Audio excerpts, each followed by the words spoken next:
আজ 1 আগস্ট। আমাদের পশ্চিমঘাট ভ্রমণ প্রায় শেষের মুখে।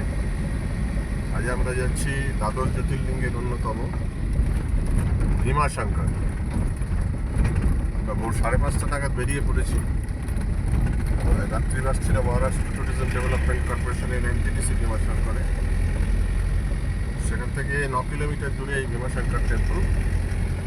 দেখতেই পাচ্ছেন আকাশে প্রচুর মেঘ কুয়াশা সম্বলিত কুয়াশা ভাব। তারপর দিয়ে আমরা ভোরবেলা বেরিয়ে পড়েছি উদ্দেশ্য ভীমাশঙ্কর টেম্পল। দুটো গাড়ি নিয়ে আমাদের মোট 30 জনের টিম ভীমাশঙ্কর যাত্রায় প্রায় জনের এখন উপস্থিত আছেন।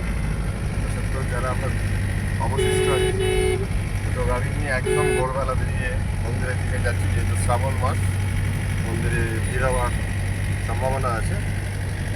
তাই আমি আমাদের এই গাড়ির সবাইকে বলবো, হর হর মহাদেব, হর হর মহাদেব, হর হর মহাদেব। এগিয়ে চলেছি ভীমাশঙ্করের দিকে।